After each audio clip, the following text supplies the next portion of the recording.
Hey there YouTube, George here. Just thought I'd show you this. I made this up a couple of weeks ago. It's a homemade router table, and I'm quite pleased with how it turned out. This is leading into another project I have coming up where I need this, and I also need a table, so more to come on that.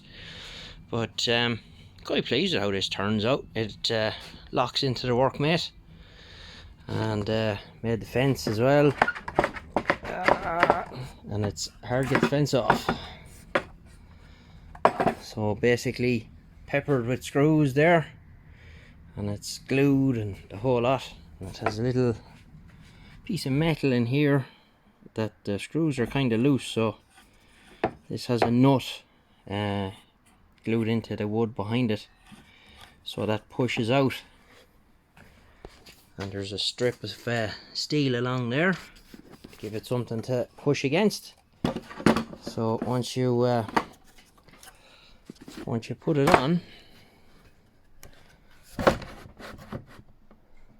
moves handy enough when it's on it. Just getting it on and off is a little bit awkward. You just tighten that lad up there, and that's it. She's fully locked up. And just it's all screwed and glued, and made my own dowels and put them in and sanded it all. So I will give it a couple of coats of something just to kind of protect it, but I'm quite pleased with it now. And I'll have to sort out something with vacuum at some stage, and be nice not to be destroying the place in sawdust every time you go down a bit. But yeah, so as I said, leading into another project, and there'll be more on that later. So yeah, quite pleased with that now. It's handy enough. You can just, it's basically just your normal handheld router, and there's a rebate up in there that it sits into, and it's screwed down, and I have a couple of brackets either side of it. So just release that lad there, it comes down. So I was trying to come up with some way of automating the lifting end of it, but I just kind of got bored. You know, once you get it set up for multiple passes on something, it doesn't really matter. It's not going like you're going to be letting it up and down for every pass you make. So got the place tidied up a bit here.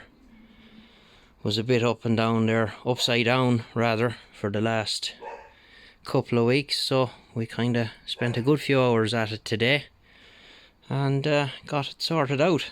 So when I'm not using that, that is now going to live up there. I have space cleared out and all for it. It won't fit with the fence on it, but we can hang the fence on the wall. We're not too bothered about that. So there you go. Just a bit of stuff I had lying around the place. It's square on this end and square on that end, so I kind of built the fence off of that and spent a lot of time and made sure that this was bang on. That is bang on square, and then I braced the bejesus over it and put a pile of screws into it so it wouldn't move. But it's good, it works. So once I get it painted up, it won't look as scabby. All made from junk that was lying around the old shed here. So there you are. We'll get you in the next one.